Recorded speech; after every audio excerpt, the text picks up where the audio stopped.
The first speaker is Wencai Liu. The title is Algebraic Geometry, Complex Analysis, and Combinatorics in Spectral Theory of Periodic Graph Operators. Please. So, thank you. First, I wanted to thank the organizers for inviting me to give a talk here. So today I'm going to discuss the periodic operators. First, let me start with the model. So we are going to discuss the the graph which has a periodic structure. So so for simplicity, we start with this easiest case, which we have the lattice ZD. Then we fix we call period Qj. J is from 1 to D. Then we can define the group G, which is Qz, Q1z, O plus Q2z until Qdz. Then we can define the fundamental domain, which is the whole lattice ZD merge this group. So limited fundamental domain becomes each site is between 1 and Qj. So roughly speaking, you have this fundamental domain. Like if you are studying the case Z2, you have a fundamental domain which is Q1 by Q2. You copy it, you get this periodic structure. Then now we can look at the whole lattice ZD as a shift, as I mentioned, the copy of the fundamental domain. So such kind of idea can be generalized to or general periodic graphs. So, but in this talk, mostly we are going to focus on this simplest case. So now let me introduce the periodic Schrödinger operators. We have the adjacency matrices of the graph I just introduced, plus the periodic potentials. So more precisely, we have the following discrete Laplacian on the lattice ZD. So namely, we have a function um. Laplacian u at the site n equals all the n prime, such that n prime minus n, the norm is 1. So where the norm is given by the sum of the components. So if we give a graph like Z2, sorry, here is Z2, Laplacian at the site n equals the 4 labels here. So this is definition. So now we have a periodic potential. The potential is periodic, namely un plus g equals un for any n in this lattice and g in this group. So roughly speaking, let's check the group. The group is Q1z, O plus Q2z until Qdz. So it means that the potential has a period Qj on j's direction. So this is the potential periodic. So now we are here. We have the discrete periodic Schrödinger operators. We have Laplacian, which is the adjacency matrices, and the periodic potential, so which is given by the following formula. So as I mentioned, you can definitely study more general periodic graph operators and periodic graphs. So, but there are two factors here. First, you need to have the vertices, and you have the edges, and then also you have the group, and then fundamental domain, and you also have the invariance with respect to group. For example, the vertices and the edges are invariant with respect to the group. So I really love this paper. Yusuf and Sabri in their paper, they give the kind of concrete definition of the ZD periodic graphs. So this is, as I mentioned, some of the results in this talk can be generalized to more, general periodic graphs. So now let's get into our simplest case. So now we consider dimension is 1, then the Laplacian at the site n becomes un plus 1, un minus 1. So the label of n is these two guys. So now we have the potential, which is periodic. So let me, for example, the period, if the period is Q1, now the potential, if we write down the operator in a matrix, in an infinite dimensional matrix. So now we have this matrix, which the off-diagonal entries are 1, 1, which from un plus 1, un minus 1. The diagonal entries is periodic. V1, V2, VQ minus VQ1, it appears periodically. So now you can think that since the potential appears periodically, if you pick a Q1 by Q1 block, then we have all the information of the matrix. So by Floquet theory, this is very standard. The original Schrödinger infinite dimensional matrices, this is periodic Schrödinger operator, is unitarily equivalent to the following finite dimensional matrices, but now we have a parameter k here. So k is defined on the torus. So now this matrix have all the information of the potential, and now we have the two corners, two entries here. So k. So let me tell you more. Originally, this discrete Schrödinger operators is defined on Hilbert space, the lattice.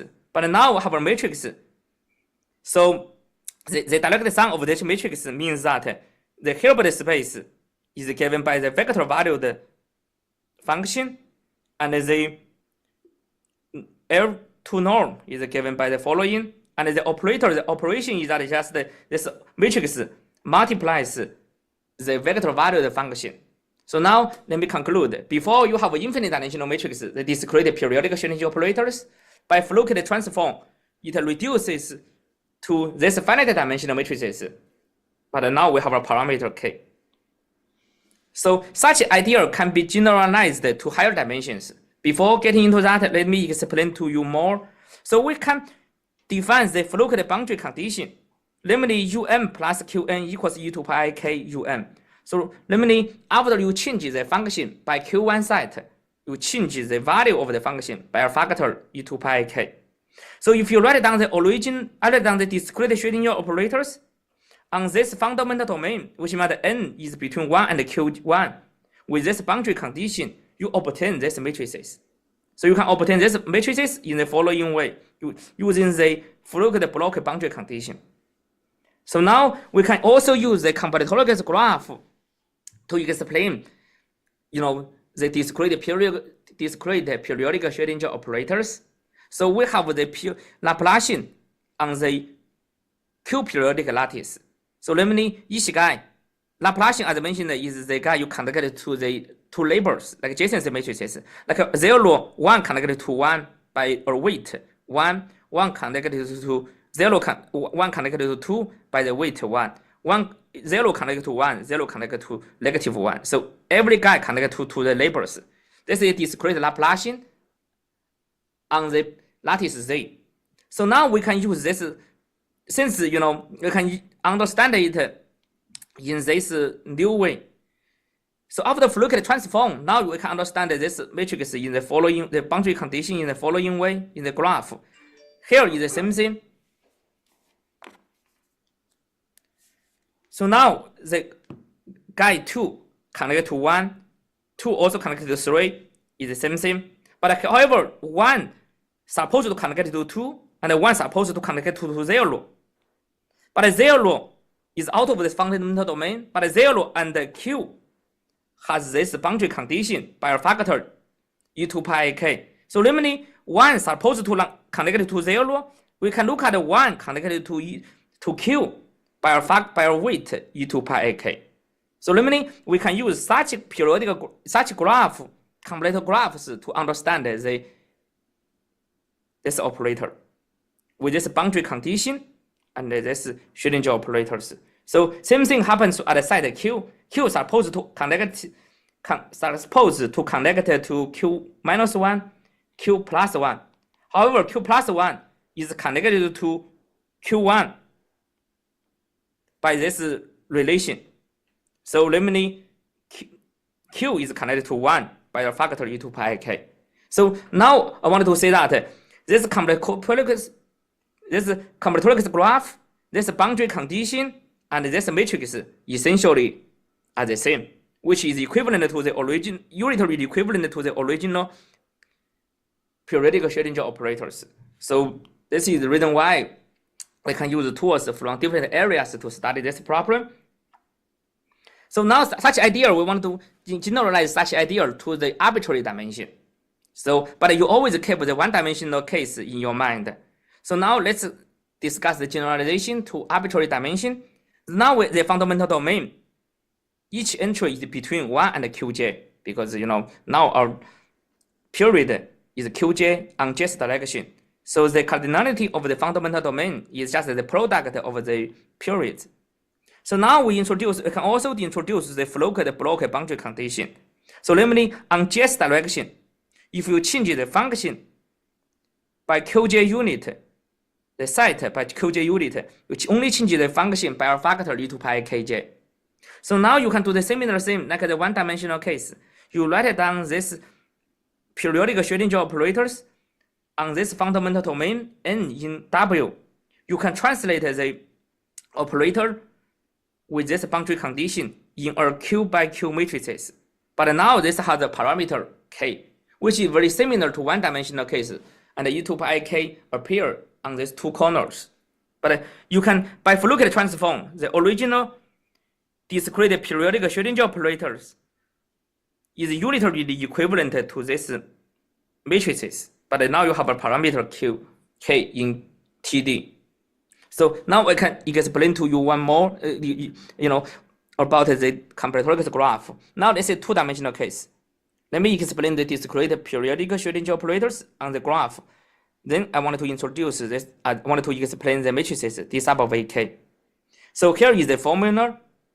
So you can say if this guy in the middle of the fundamental domain, it connects to the four labels, which is still in fundamental domain. If you choose this guy is supposed to connect to the four labels, the discrete Laplacian. However, this guy equals this guy by a factor e to pi I k1 by the Fluke block boundary condition. So namely, this guy now connect to this guy with a factor e to pi I k1. So similarly, you can do this boundary connect to this guy by e to pi I k2, and this guy indeed connected to this guy by a factor e to pi I negative k1. So we can understand this matrices in this combinatorics graph. So this is the formula. So now you can see that in order to study the spectral theory of the periodic Schrödinger operators, since it's unitarily equivalent to this matrices, but now has a parameter k, as I mentioned. So in order to study the spectral theory, we can just study the eigenvalues of these matrices first. Then it's natural to define the characteristic function, which is determinant of this guy. So now many problems related to the periodic Schrödinger operators relies on the study of this characteristic polynomial. So this is also important in study the inverse spectral theory, like several speakers discussed in previous talks. It's like the characteristic function. They use the in inverse spectral theory, they use this notation delta lambda. So now in my title of the talk, I mentioned the algebraic geometry. Where is algebraic geometry from? So now we can introduce the new variable. I let zj equals e to pi I kj. So in the following, if we use the k variable, we use the regular notation d. If we use the z variable notation, we use the curved notation. So but they are the same, but just using different notations, right? So and also now the matrix, if you use k variable, is d sub of ak. But now if you use z variable, is the curved d. So we can also define this characteristic function in the new variable z. So now let's get back to this combinatorics graph. Before, this matrix depends on e to pi k1, e to pi k2, which means that here is z1, here is z2, the weights. And then this direction to this direction, it depends on 1 over z1. This guy depends on this guy is 1 over z2. Before, as I mentioned, this matrix d sub of a k depends on e to pi I. Every entry of this matrix depends on kj. This is j. Either e to pi kj or e to negative 2 pi I kj. But under the new variable, this guy is zj. This guy is 1 over zj. So namely, the matrix depends on zj. Each entry depends on zj or 1 over zj. So if you get a determinant of this matrix, you get a polynomial of lambda. However, Laurent polynomial of z variables. So the following, sometimes I mention Laurent polynomial, but indeed I mean Laurent polynomial. So now this is the algebraic geometry. We want to study the Roland polynomial P sub of A. And then from the properties of the P sub of A, we want to study the spectral theory of the original periodic Schrödinger operators. So here is a simple or very simple exercise. You can say the algebraic properties of the matrix, or of this P has a close relationship to the spectrum of the spectral theory. So for example, if we label the spectrum band functions in the following way, we label the eigenvalues in non-decreasing order, that has Q eigenvalues. Then the flat bands, the definition in mass physics means that one band is a constant function. This is called flat band. But if you use algebraic geometry language, which means that this Roland polynomial has a factor lambda minus lambda naught. So you can say they have the connection. So before flat band means that the spectral band function is a constant. Now if you use algebraic geometry language, which means that the Roland polynomial has a factor lambda minus lambda naught. So this is why algebraic geometry properties of the Roland polynomial P sub of A has correlationships with the spectrum properties. And a low flat band for this periodic of the spectrum band function is equivalent to that the original discrete periodic Schrödinger operators has low eigenvalues by the Floquet transform it forms. So this is why they are kind of closely related here. It's algebraic properties. So now I'm going to state our first result. So let's study this most simplest lattice. As I mentioned, the Q1Z O plus QDZ. This is the main model in our talk. We prove that this is our first statement. We are able to show that when the dimension is bigger than 2, we show that for every lambda, you fix a lambda, then you get a Roland polynomial of this of Z variable, because as a function of Z is a Roland polynomial. We show that this Roland polynomial is always irreducible. So you cannot factorize this Roland polynomial. So when dimension equals 2, we show that we fix lambda. We show that the Roland polynomial is irreducible, except for one point. The one point is lambda equals the average of the potential. So which means except this one point, this Roland polynomial is irreducible. You cannot factorize it. However, at this special point, lambda equals the average. This polynomial either irreducible, like before. If it is reducible, it has exactly 2 components. So as I mentioned, at this special point, either irreducible, either has 2 components. And you may wonder if this special case is necessary or not. Yes, because when dimension is 2, even for a constant function v, you can say the Roland polynomial at the average, since it is a constant function, this average is just the constant, has exactly 2 components. So which means this statement here is sharp. So now before you can say we fix the lambda, we check it as the Roland polynomial of Z variables. If you put both Z and lambda as variables, you can show that the Roland polynomial is irreducible, with respect to variables Z and lambda. So this is the main result, one of the main results in this talk. So these 2 results prove this kind of the 2 conjugations in this area. So first the conjugation says that the Bloch variety, which means that the 0 set of the zero set of this characteristic function is irreducible. So our theorem 3 proves this conjecture. And another conjecture is about the Fermi variety, which means they fix the lambda. You study the 0 set as a k variable. Then the conjecture, this is called the Fermi variety at level set lambda. The conjecture 2 says that the Fermi variety are irreducible except for finitely many lambda. But you say, we prove that here, every lambda is irreducible. Here, for dimension 2, maybe one point is special, except that special point, the Laurent polynomial is irreducible, which implies this case.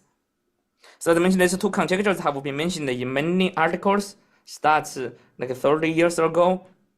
Yes. So I knew this conjecture, from Peter Kuchman's recent survey article in 2016.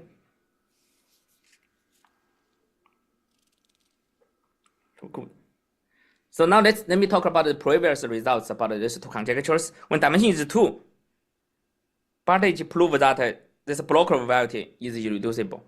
When dimension equals 2 in their book, they prove that the Fermi variety is irreducible except for finitely many lambda. So they only show that except for finitely many lambda, which is exactly the conjecture 2 in dimension 2, except for finitely many lambda. But our main result shows that when dimension is 2, only 1 point, right? The lambda equals the average, so it's stronger. And when dimension is 3, it has been proved, by Bartage, the Fermi variety is irreducible for every lambda. So our result work for arbitrary dimension. So I also wanted to mention that what they are using, the approach they are using, is called compactification. So they use the construction of the compactification to study the block and the Fermi varieties. Our approach is quite different. We use kind of analysis approach to show the irreducibility of the Laurent polynomials. So now see this thing. So as I mentioned, in my talk, I'm mainly discuss the usually it's the graph, but you can do more general graphs, lattices. So with my postdoc and Jack Feynman and Matheus, Matheus is my postdoc, and Feynman now is a new colleague in our department. So and also Faust is my student. We are able to do more general lattices for the irreducibility. So as we discussed, the algebraic properties of the Laurent polynomial P sub V has a close relationship with the spectrum properties. So here are more results related to the connections. So for example, why do we care about the irreducibility of the Fermi variety? As I mentioned, I just proved the irreducibility. So from analysis, we are studying spectrum theory. So suddenly we study the algebraic properties. As I mentioned, the irreducibility. So why do we care about it? Because the irreducibility of the Fermi variety is related to the embedded eigenvalue problems. It has been mentioned in studied in Peter Kuchman and Van Berger's paper. And also the irreducibility of block variety is related to the quantum ergodicity. And also the properties of the spectrum band functions is related to the algebraic properties of the Laurent polynomial. Actually, some inverse problems is also related to the algebraic properties of the Laurent polynomial.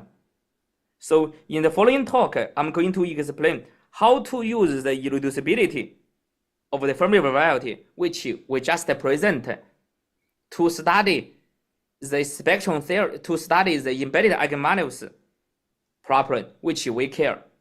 And also, if time permits, if we have time, we are going to discuss about the recent progress on Bogus theorem as well. So yesterday, we listened to the Bogus theorem for complex potentials. So now we wanted to introduce the spectrum band functions one more time. So you consider about the real potentials V. So now you label the eigenvalues in non-decreasing order. The spectrum band functions is just defined in this way, and the spectrum of the periodic Schrödinger operators equals the union of the range of the spectrum band functions. So if you have a spectrum gap, if then you get some spectral band, as I mentioned here. If it close this guy, we call close the gap. If this is open, usually we just call it a gap here. So now we wanted to introduce one of the applications. We can show the following result. So now we study the perturbate periodic Schrödinger operators. We have Laplacian plus V. V is periodic. We have little v. So we show that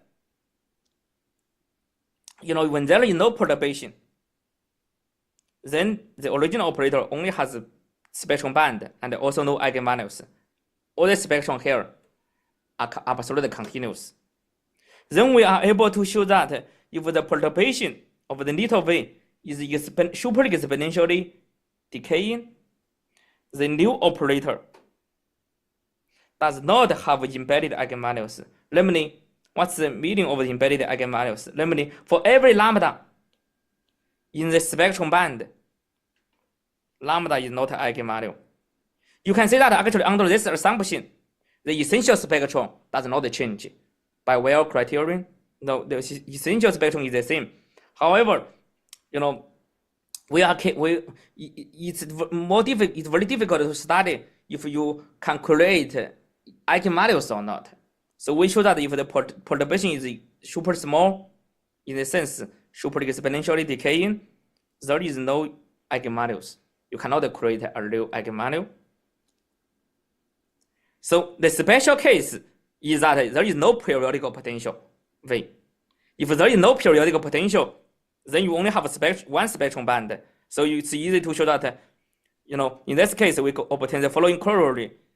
If the potential little v decays super exponentially, then there is no embedded eigenvalues in this spectrum band.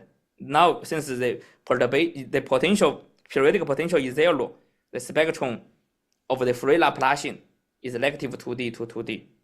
So the previous result is only known, the potential little v is compact supported. So we are able to prove, even for this Schrödinger operators without the periodic background, we improve, the earlier result. So now I wanted to, explain to you how to use the algebraic properties we just proved, the irreducibility, to prove this statement. Which means there is a connection, as I mentioned, between the algebraic geometry properties and the spectral theory. So I'm not going to prove this case. It is too general. Instead, I'm going to prove this corollary, use the irreducibility. But hopefully, you can understand the main ideas behind it. So now let's start with the proof the corollary 5.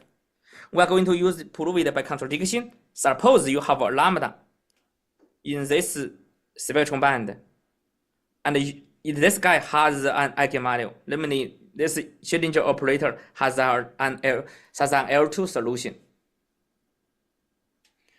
So what you can do, you just use the Fourier transform. Right? This is very standard. Use the Fourier transform. Laplacian becomes the multiplication operator, cosine, and UV. We get the Fourier transform we call cosine x, and ux. This is the L2. Now you do Fourier transform, you get the ux is a function defined on the torus. So as I use the same notation, u. If on here is a function, but here is also the vector. So now this is we rewrite this equation on the torus. So you can say, let me just say that since u is L2, now is on L2 on the torus, and now cosine x is the entire function with order, this order. So here is kind of little bit complex analysis inside, but notice that difficult. So when the order means that if an entire function grows in the following way, this C1, C2, we call this row is the order. Since cosine x, as I mentioned, the v decreases exponentially, super exponentially with index gamma, we can verify that psi x is an entire function with order, this guy. Epsilon is arbitrarily small. Then this, I can rewrite this equation in the following way. I get ux equals psi x divided by this guy. So I'm going to prove that. First, I knew psi x is an entire function. I wanted to show that ux is an entire function with the same order. This is the main part I'm going to prove in the next slide. Suppose this is true. Ux is entire function with this order. Then you can say the Fourier coefficient of this function decays super exponentially, which contradicts this unique continuation result. Unique continuation result says that the second order like a operator, you cannot have the solution which decays exponentially. So we get a contradiction. So the main part is to prove the claim. Ux is an entire function. So now I'm going to use the graph to explain to you. So now Ux equals psi x h0 x minus lambda. So now we knew that Ux is in L2 on the torus. So now I denote the zero set of h0 minus lambda. This is the zero set of this denominator. That means, I give you 4 cases here. So now this is the zero set of the denominator. I wanted to show that I only knew Ux is in L2 on the torus. But I wanted to conclude that Ux is the entire function. So what do we do? This is the following argument. Suppose psi x, since psi x is the entire function, then the h0 minus x, this is the zero set. So we knew that, like this graph, since first I can show that it must cancel the zero set. Sorry, let me erase it. First, I can show that since there is no singularity of this function ux on the real line on the torus, I can show that the numerator and the denominator must cancel the zeros on the real line, because there is no singularity on the real line. If you have the singularity on the real line, it cannot be the L2. Then I show that this function ux, the psi x, numerator and the denominator must cancel all the zeros on the real line. However, if this zero set of the denominator only has one component, I can show it cancels the whole neighborhood everywhere. Then I am able to show that ux is entire. And in this case doesn't work because you only cancel one single point. Right? It doesn't work. You cannot prove that it cancels everywhere. It doesn't work. Here it's the same thing. There is no singularity on the real line at all. You cannot cancel this guy. And also, if in this case it doesn't work, you cancel this case, but you don't cancel this zeros. So only case it works, either irreducibility, like here, but the intersection is huge. And also, like this case, you may have several components, but your intersection, every component intersect the real line in this following way. So now, basically, here is the proof. We show that either irreducibility, either the special case, it has two components. But in this case, we can show that the two components intersect the real line very well in the following like this. Then we are able to prove that there is no embedded eigenvalues. So basically we use irreducibility to show that our irreducibility result shows that this is the only case we can have. So now this is why irreducibility can be used to study the embedded eigenvalues. So now let me conclude the proof one more time. So what during the proof, we use the following fact. First, we use the unique continuation, which is standard. Secondly, we use the irreducibility, kind of, right, like this case. Then, as I mentioned, this is our main contribution, right, of this, paper. We prove that irreducibility. Secondly, we need the intersection has maximum dimension d minus 1. So which means that here only have one component, but it doesn't work. We need the intersection is the following, intersection a lot.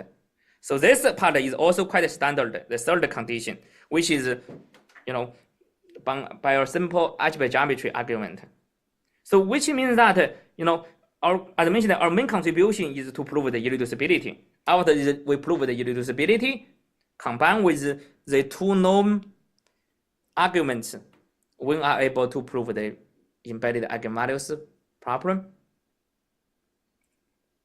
So this is the result, the embedded eigenvalues problem. Now I wanted to talk about the last topic, about the classical, about the focus theory. As always, we are going to talk about the discrete case. So for dimension is 1,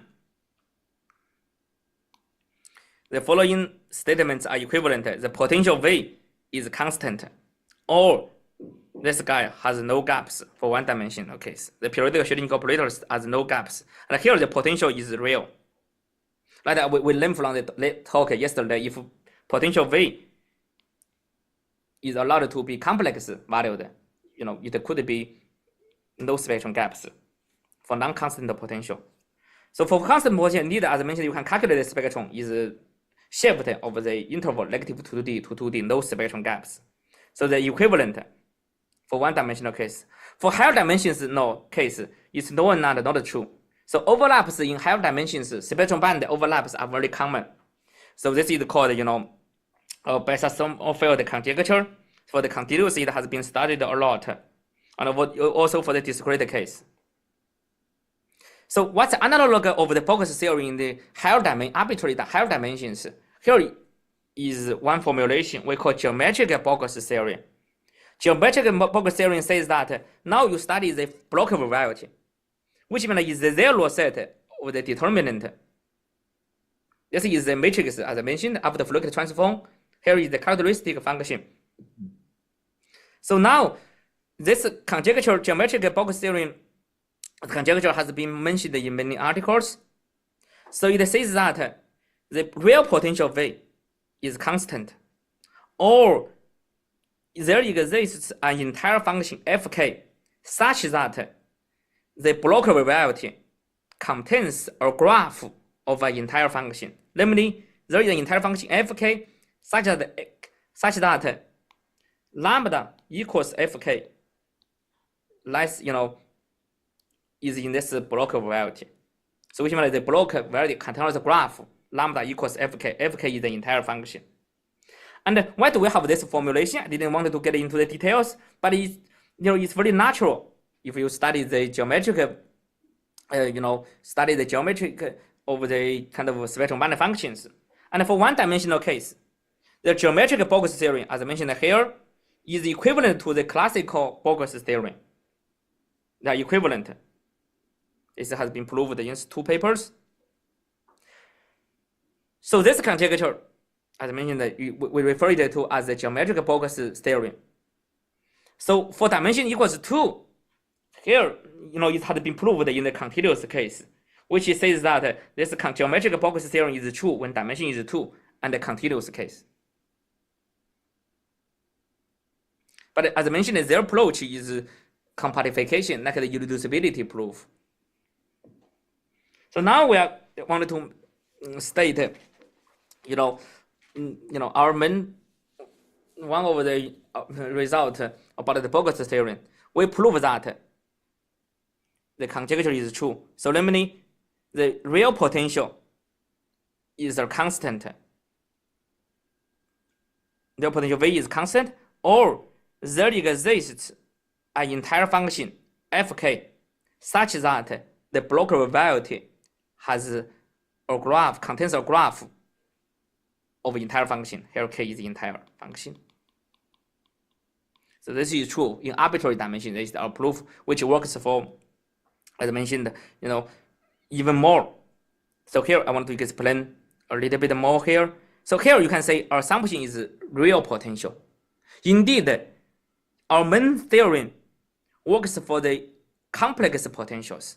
We indeed show that what's the criterion such that for complex potentials, the graph of the blocker variety contains an entire graph, an entire function. So when we apply this characterization to the real potential, we show that there is only one potential, which is the constant potential, constant case.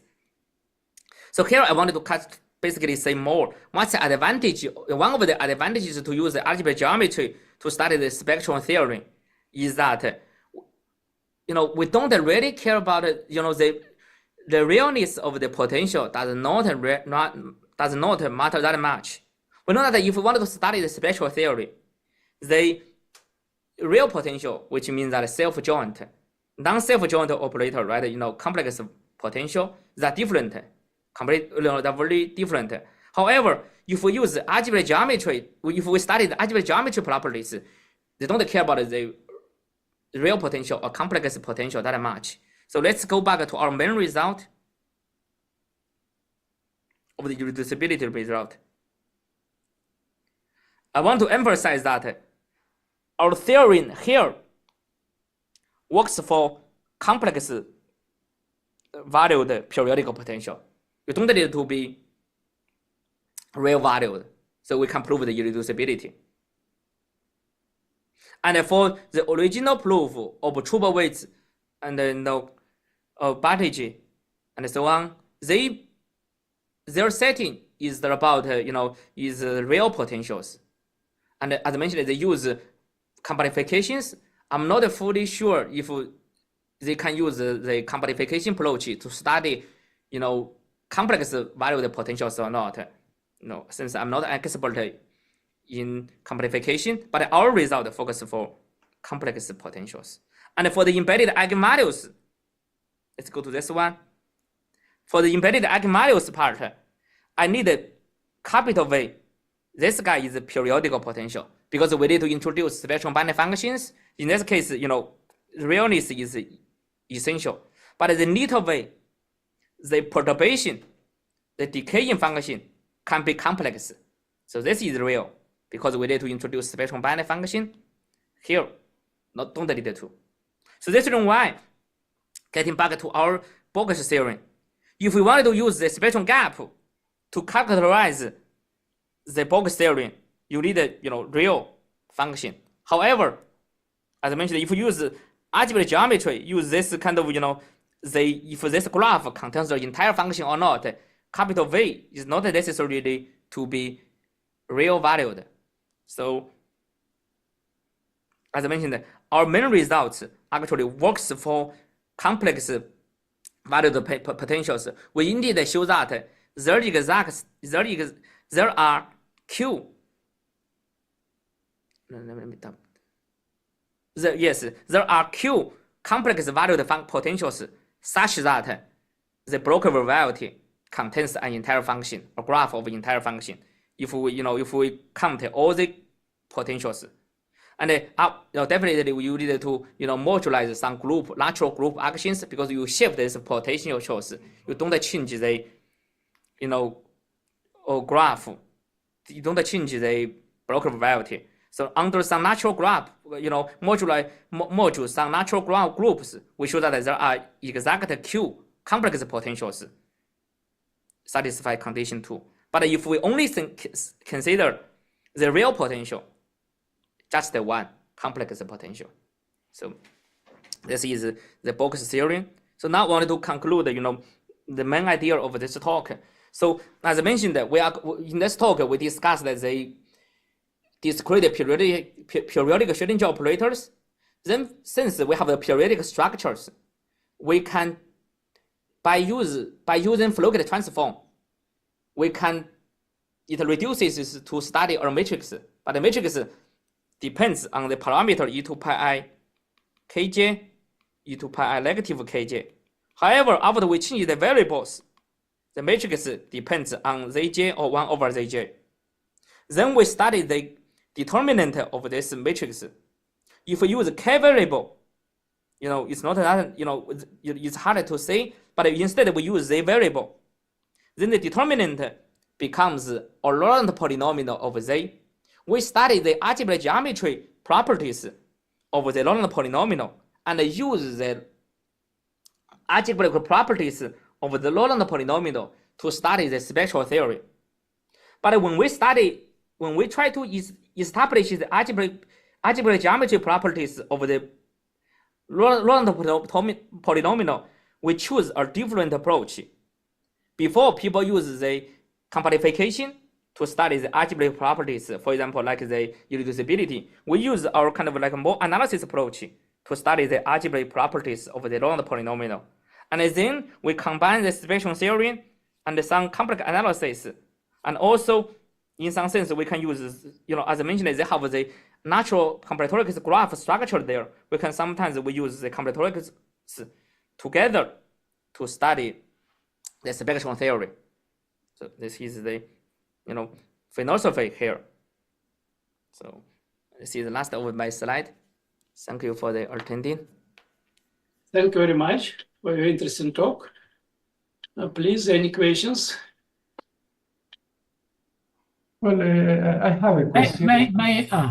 Yeah. Please go ahead. Go ahead. May I ask a couple of questions? Sorry, Ricardo, can I ask? Please go ahead. Sure. That was really very, very nice results. Do you think there is a chance that you can extend this to the continuous case? Oh, I was thinking to study the continuous case, but I think this is one thing I'm working on. It's much more difficult. But there is the difficulty is that now it's very difficult to get this characteristic function p sub of ak. Like when we study the inverse spectrum theorem problem, right? We can define the characteristic function basically like the Hadamard decomposition is like 1 minus like lambda over lambda n. We can do the product, similar stuff. And for the one-dimensional case, you have like infinitely many zero set. But now in our case, discrete case is much easier because you only have finite many eigenvalues. You can do the products easily. But if you wanted to go to the higher dimensions, even the convergence, so everything will be much more difficult. But this is definitely the most interesting problems they wanted to study, but unfortunately doesn't work now. I think Trubowitz has a result, Borg type result for the continuous case in 2 dimensions. Yes, they have the result. The potential is analytic or entire. Yes, they have the result for dimension d equals 2, yes. Yeah, and he told me once that he believes that it can be extended to the case where V is C infinity, but he has never done it, I think. Yeah. Okay. Indeed, I also talked with them, last month in France and medicine. They said that their approach is compactification. They also studied the discrete case, but at that time it doesn't work for the discrete case. But I don't know why. Yeah, since they are kind of different. Yeah. Thank you. Good, very good talk. Thank you. Thank you. Well, thank you for your very nice talk. My question is, well, you gave us these very nice results on the absence or embedded eigenvalues under the super exponential decay condition. Well, in the proof, this plays an important role, but my question is that really necessary? Are there counterexamples if you don't have this very strong decay condition? So there is no counterexample. I think we expected, because for the continuous, case, like the continuous case, is by the Cardo's argument, is very old paper. Sure. The decaying is like a one-dimensional case. 1 plus delta epsilon is enough. So basically, algebraic decaying condition is enough. But we need for the discrete case here. Actually, for the discrete case, embedded eigenvalues problem are much more difficult.